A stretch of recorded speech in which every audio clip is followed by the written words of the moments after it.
ବିଷୟ କଣ ହେଇଯାଉଛି। କାଲି ରାତିରେ କିଛି ଖାଇ ମିଳିଲାନି। ଛଡ଼ା କୁକୁଡ଼ା ନିଆକୁ ଗୁଡ଼ ମେଞ୍ଚାଏ ମିଳିଲା। ଆଇପୁଡ଼ା କଣ ସେଇ ଠେଲେ ଗୋଟେ ପକାଇ ଦେଲା ଆଣିଲେ। କହନା କହନା ମୋ ପେଟ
ତୁମେ ଜାଣିବ କିପରି ଭାଇ?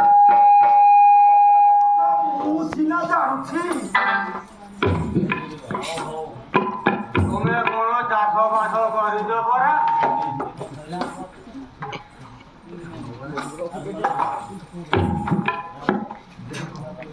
ଦେହ କଣ ତମର ଖରାପ ଅଛି କି? ହଁ ଅଛି କି ନ ଅଛି ତୁମେ ଜାଣିବ କିପରି? ହେଲେ ଶଳା ଗୋଟିଏ କାଙ୍ଗାଳ ବ୍ରାହ୍ମଣ ଖାଇବାକୁ ନ ପାଇ ଦୁର୍ବଳ ଦେହ ଖାଲି ହୃଦକମ୍ପ ହେଉଛି। କଣ କରିବି?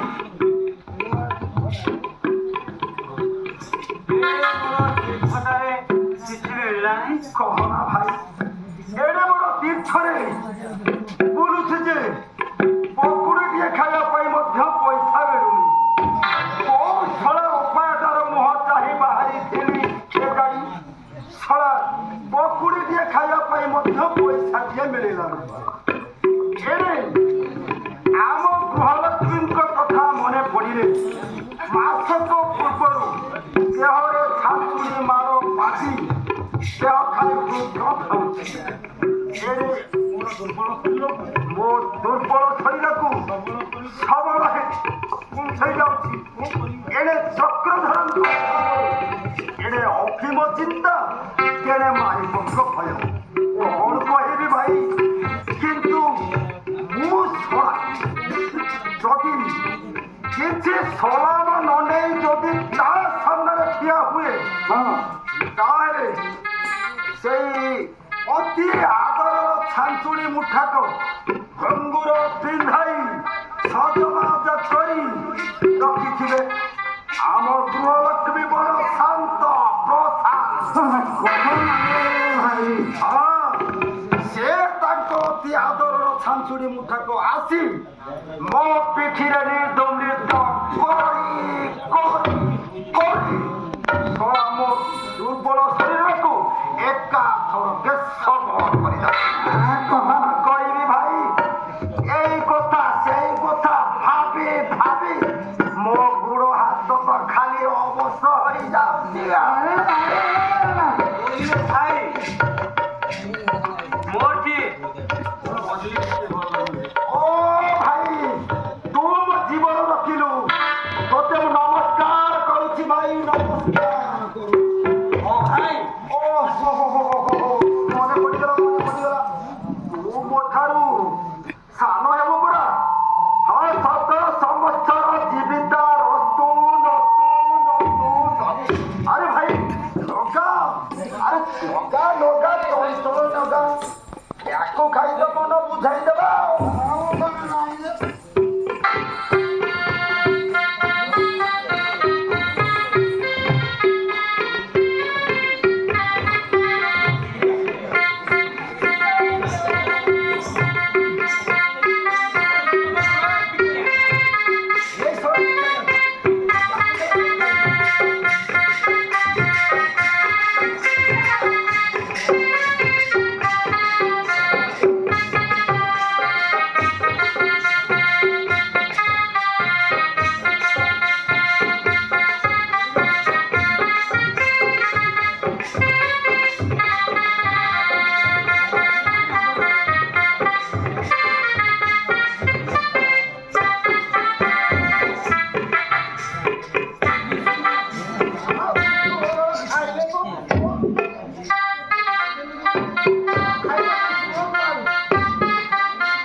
ଦେଖିଲୁ ଏ ଅଦୂରରେ ଦୁଇଟା ପୁରୁଷ ଆଉ ଜଣେ ମାଇକି ଲୋକ ଆସୁଛନ୍ତି। ରଜା ଘର ପୁଅ ପରିକା ଦେଖା ଯାଉଛନ୍ତି। ଆରେ ଭାଇ କଥା ଭାଇ ମୋର ବି ମନେ ପଡିଗଲା। ମୁଁ କେତେ ଦିନ ତଳେ ଶୁଣିଛି କଣ ପଡା ଦର୍ଶନଙ୍କ ମିତ୍ର ମୋ ଭାଇଟା ସମସ୍ତେ ମନକୁ ଆସି କିନ୍ତୁ ଦର୍ଶନ କରିବା ପାଇଁ ଯାବେ କାହିଁକି ଆସିବେ ବା ଯାବେ ଏ ରୋଜା କାହିଁକି ଆସିବେ ରଜା ପୁଅ ସେମାନେ ବନକୁ କାହିଁକି ଆସିବେ ଚାଲ ଆଜି ବେମିଲି ଚାଲ ଭାଇ ଦକ୍ଷିଣ ଯଦି ପ୍ରକୃତରେ ସିଏ ହେଇଥିବେ ତାହେଲେ ଆମେ ଦକ୍ଷିଣା ଯଦି ନେଇଯିବେ ଆଉ ଦିନ ଦୁଃଖ ରହିବନି ଭାଇ ପିଲା କୁଟୁମ୍ବ ମାଇକିରିଆ ନା ଖାଇଲେ ସରିବନି। ଆସ ଆସ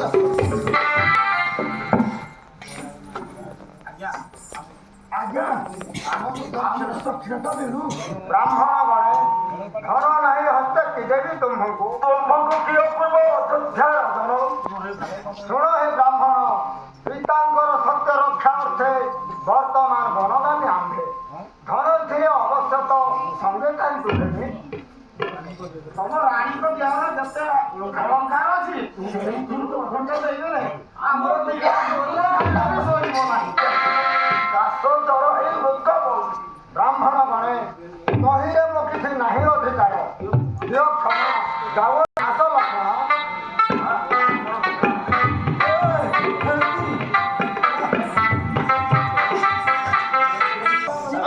ଦକ୍ଷିଣା ନ ପାଇ କେବେ ଛାଡ଼ିବା ନାହିଁ। ଆମର ଦକ୍ଷିଣଟା ଉଚିତ ଦକ୍ଷିଣା ନ ଦେଇ ତୁମେ ଯାଉଛ କୁଆଡ଼େ ଆମେ ତମ ରାଣୀଙ୍କ ଦେହରୁ ବାସ୍ତ ସହି କରିବୁ।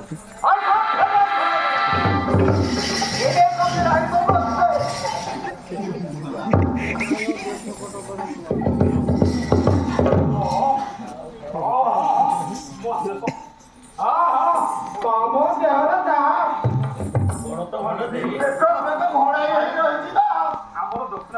ଆମର ଦକ୍ଷିଣା ନଦୀ ତମ ମତ ବିବେକ ଖାଲି ଆଲିଙ୍ଗନ କରିବେ। ଆସ ଭାଇ ତାଙ୍କ ସଙ୍ଗେ ଦ୍ୱନ୍ଦ୍ୱ କରି କିଏ ହେବ ଜାଣ ଆସ ଦକ୍ଷିଣା ନ ଦେଇ କହିଲା ବେଳକୁ ମୁହଁ ହଉଛି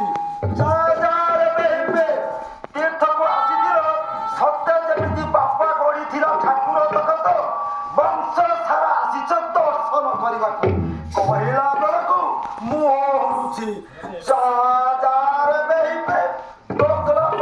କୋଉଠି ଘର ପୁଡ଼ି ଯାଉଛି ଚାଲ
ସ୍ଥାନକୁ ବଳାତ୍କାରେ ଧରି ତାକୁ ଲୁଟି କର ସର୍ବସ୍ୱ ତାହାର ଧନରେ ମୂଢ଼ ବ୍ରାହ୍ମଣ ଗଣ ଏହି ଦୋଷ ତୁମ୍ଭଙ୍କୁ ମୁଁ ଦେ ଅଭିଶାପ ଏହିପରି ଆଜିଠାରୁ ପ୍ରତିଦିନ ଅରଜିବ ଯେତେ ଆର ଦିନକୁ ତୁମ୍ଭର କୋଡ଼ା ହେଉନଥିବ ଯେତେ ଦିନ ଯାଏ ମୁଁ ଏହି ଦେହ ଧରିଥିବି କଣ